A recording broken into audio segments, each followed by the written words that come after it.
கன்னி முக்கிய முடிவுகள் எடுக்கக்கூடிய மாதம் இந்த ஏப்ரல் மாதம். எந்தெந்த மாதிரி விஷயங்களை நீங்கள் முக்கிய முடிவுகள் எடுக்கணும் அப்படின்றத நம்ம தெரிஞ்சுக்க போகிறோம். ஸோ வீடியோவை ஸ்கிப் பண்ணாமல் தொடர்ந்து பாருங்கள்.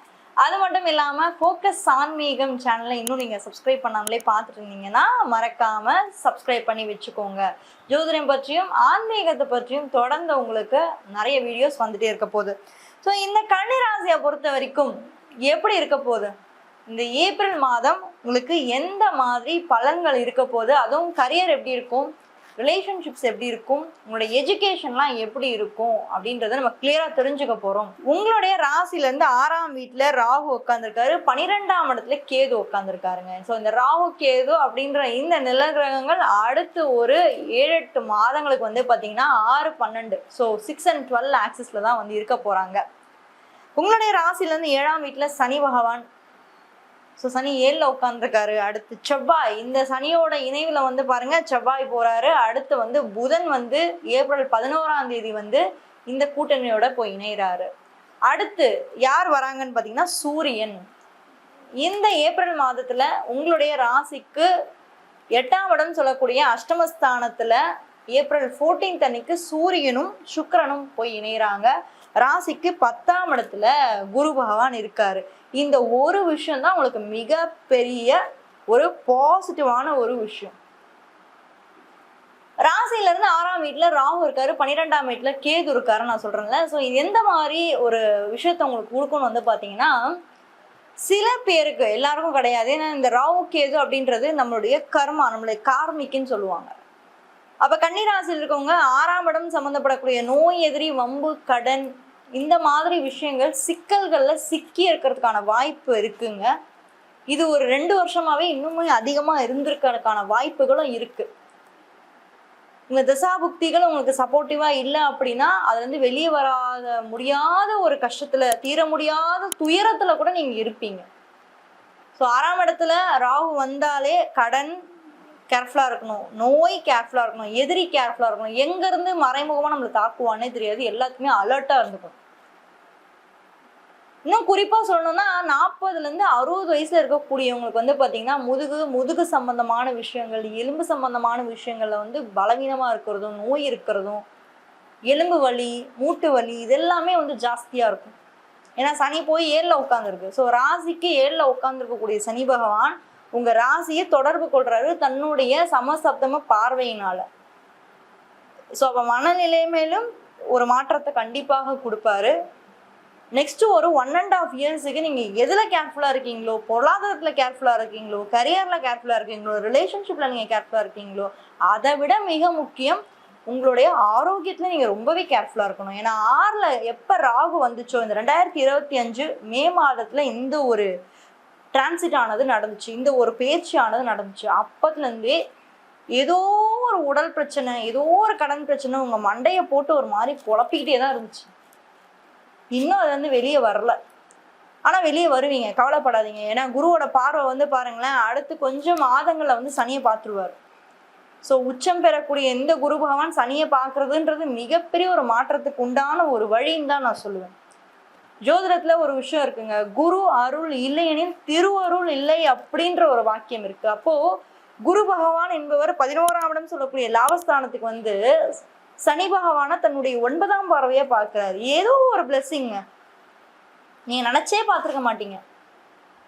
ஏதோ ஒரு ஆள்கிட்ட இருந்து ஏதோ ஒரு பிளெஸிங்க, ஏதோ ஒரு குருமார்கள் கிட்ட இருந்து ஒரு பிளெஸிங்க.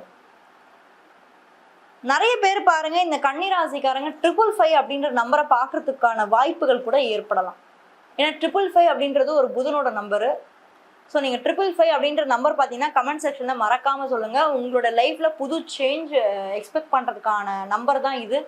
ஸோ பிரபஞ்சம் உங்களுக்கு கொடுக்கக்கூடிய சிக்னல்ஸ் தான் இது. ஸோ சிக்னல்ஸ் மூலமா தான் பிரபஞ்சம் நம்மளை கனெக்ட் பண்ணுவாங்க. கரியர் வைஸ் எப்படி இருக்கு இந்த ஏப்ரல் மாதம் வந்து பார்த்தீங்கன்னா, கன்னிராசியை பொறுத்த வரைக்கும் 10ல் குரு பகவான் இப்போதான் வக்ர நிவர்த்தியா இருக்காரு. ஸோ பாசிட்டிவ் சேஞ்சஸ் இருக்கு, பட் ஸ்லோவான சேஞ்சஸ் இருக்கு. எந்த ஒரு விஷயத்தையுமே டக்குன்னு குரு கொடுக்க மாட்டாரு. ஆனா இந்த முறை வந்து பாருங்க, அதிசாரமா குரு வந்து 10ல் வந்து உட்காந்துருக்காரு. ஸோ அதிசாரம் அப்படின்னாலே ரிசல்ட் கண்டிப்பா இருக்கும். நீங்க என்ன எஃபோர்ட் போடுறீங்களோ, உங்களுக்கு ப்ரமோஷனுக்கு எஃபோர்ட் போட்டிங்கன்னா அது உங்களுக்கு கிடைக்கும், இல்லை ஜாப் சேஞ்ச் நீங்கள் அடுத்து ட்ரை பண்ணுறீங்கன்னா அதுவும் உங்களுக்கு கிடைக்கும். ஸோ என்ன மாதிரி எஃபோர்ட் நீங்கள் போட்டாலுமே அதில் ஒரு நிலைப்பாடு இல்லை அதில் ஒரு மாற்றமாக கண்டிப்பாக நீங்கள் ஃபேஸ் பண்ணுவீங்க. ரிலேஷன்ஷிப் இந்த ஒரு விஷயத்த நம்ம பேசியே ஆகணும். மேரேஜ், ரிலேஷன்ஷிப்பு இதெல்லாம் எப்படி இருக்கும் இந்த ஏப்ரல் மாதம் பார்த்தீங்கன்னா, இந்த ஏப்ரல் மாதத்தில் நல்லா நோட் பண்ணுங்க. கன்னி ராசிக்கு 7ஆம் வீட்டில் சனி, ஆல்ரெடி சனி வந்து உட்காந்து 1.5 வருஷம் ஆகுது. திருக்கணித பஞ்சாங்கத்தின் முறைப்படி நான் பேசிட்டு இருக்கேன்.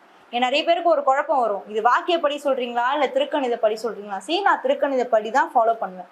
ஸோ அப்போ திருக்கணித பஞ்சாங்கத்தின் முறைப்படி சனி 7ல் உட்காந்து அவரோட செவ்வாய் இணைவில் இருக்கிறதுனால கணவன் மனைவி கொஞ்சம் நீங்க வந்து பாத்தீங்கன்னா கொஞ்சம் சைலண்டா இருங்க. இந்த ஏப்ரல் மாதம், ஏப்ரல் 14க்கு மேல லவ் பிரேக்கப்கான வாய்ப்புகள்லாம் நிறைய இருக்கு. இப்போ நீங்க ரிலேஷன்ஷிப்ல இருக்கீங்க அப்படின்னா ஈகோ இஷ்யூ அடிக்கும், லவ் பிரேக்கான வாய்ப்புகள் இருக்கு. ரொம்ப கேர்ஃபுல்லா இருக்கணும். கன்னிராசி ஏப்ரல் 14க்கு மேல தேவையில்லாத வாக்குவாதம் நடத்தாதீங்க. ஏன்னா சனிக்கும் செவ்வாய்க்கும் சுத்தமா ஆகாது. ரெண்டுமே போர் கிரகம், ரெண்டும் ஒரே வீட்டுல வந்து உட்காந்துட்டு இருக்கு. அப்புறம் நாளைக்கு வந்து நீங்க சொல்லலையே ஏங்க ஏதாவது ஒரு அட்வைஸ் கொடுத்துருக்கலாமான்னு கேட்காதீங்க. ஸோ ஏப்ரல் 14க்கு மேல இப்படி இருங்க. ஒய்ஃப் என்ன சொன்னாலும் சரிம்மா ஓகேம்மா பண்றேன் அப்படின்னு சொல்லிட்டு விட்டுருங்க. ஹஸ்பண்ட் என்ன உங்களை வந்து கேள்வி கேட்டாலும் அப்பாடா அப்படின்னு சொல்லிட்டு ஐயோ எந்த ஒரு ஆர்கியூமெண்ட்டும் போவாதீங்க. ஏன்னா இந்த ஒரு அடுத்து இருக்கக்கூடிய 2-3 மாதமானது நான் பார்க்குறேன். எப்படி பார்க்குறேன் அப்படின்னா ஒரு மாதிரி கொலாப்ஸாக இருக்கு. ஸோ அடுத்த ஒரு 2 மாதம் நீங்கள் வந்து கொஞ்சம் சைலண்டாக இருக்கிறது நல்லது. திருமணத்துக்கான வாய்ப்பு இருக்கா, மேரேஜ்லாம் எப்படி இருக்க போகுது, வாய்ப்புகள் இருக்கா, குருபலம்லாம் இருக்கா? எல்லாம் குருபலம்லாம் சூப்பராக இருக்குங்க. கன்னிராசியை பொறுத்த வரைக்கும் என்ன, 7ல் சனி இருக்காரு. சனி ஒரே விஷயம் தான் கேட்பாரு, கமிட்மெண்ட்டோட இருங்க. யாரும் இன்னைக்கு பழகுறீங்க நாளைக்கு விட்டுரும் அந்த மாதிரி இருக்கக்கூடாது. ஏன்னா கன்னி வந்து அந்த கமிட்மெண்ட்டோட வாழக்கூடியவங்க. நீங்க எப்படிப்பட்ட ஆளுன்னு பார்த்தீங்கன்னா, நீங்க ஒரு விஷயம் கமிட் பண்றீங்க, ஒருத்தர் சொல்றீங்க, வாக்கு கொடுக்குறீங்கன்னா அதை அப்படியே செய்வீங்க. அது திரும்ப கிடைக்காதப்பதான் மன கஷ்டப்படுவீங்க. அப்போ உங்க பார்ட்னரோட நீங்க கமிட் ஆகிறதுக்கு முன்னாடி 1க்கு 100 வாட்டி யோசிச்சுக்கோங்க. நம்ம கொடுக்குற இதே கமிட்மெண்ட்டு அவங்க கொடுப்பாங்களான்றதை யோசிச்சுட்டு நீங்க முடிவு பண்ணுங்க. ஸோ இந்த ஒரு விஷயம் நான் ஏன் திரும்ப சொல்லணும்னா, சனி 7ல் இருக்கும்போது நிச்சயமாக கமிட்மெண்ட் எதிர்பார்ப்பாரு. அது இல்லாத பட்சத்தில் பிரேக் பண்ணிடுவார். ஸோ இந்த வருஷம் பார்த்துக்கோங்க. எஜுகேஷன் எப்படி இருக்க போகுது, படிப்பு சார்ந்த விஷயங்கள். கன்னி புதன் பொதுவாகவே வந்து ரொம்ப அறிவு சார்ந்த விஷயங்கள், அறிவாளின்னு தான் சொல்லுவேன். என்ன கொஞ்சம் சுட்டித்தனமாக இருப்பீங்க, கொஞ்சம் விளையாட்டுத்தனமாக இருக்கிறதுனால ஒரு மாதிரி டெசிஷன் சரியாக எடுக்க முடியாத மாதிரி இருக்கும். ஓகேங்களா? ஸோ இந்த மாதத்தில் டெசிஷன் கரெக்டாக எடுங்க. என்ன மாதிரி படிப்பு சூஸ் பண்ணலாம் அப்படின்றத தேர்ந்தெடுங்க.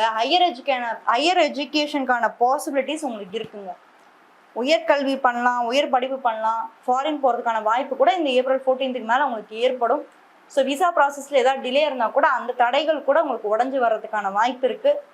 ஸோ ட்ரை பண்ணிங்கன்னா கண்டிப்பாக உங்கள் வாழ்க்கையில் சக்ஸஸ்ஃபுல்லான ஒரு பெரிய ஒரு இடத்துக்கு நீங்கள் போவீங்க.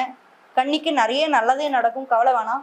சிம்மராசியை பற்றி தெரிஞ்சுக்கணும்னா இந்த வீடியோவில் ஃபர்ஸ்ட் கமெண்ட்டில் ஃபர்ஸ்ட் லிங்கில் கொடுத்துருக்கேன், மறக்காமல் அதையும் போய் செக் பண்ணுங்கள். யாராவது ஒரு ஃப்ரெண்டுக்கு இந்த வீடியோ தேவைப்பட்டுச்சு அப்படின்னா அதையும் ஷேர் பண்ணி ஹெல்ப் பண்ணுங்கள். தேங்க்யூ.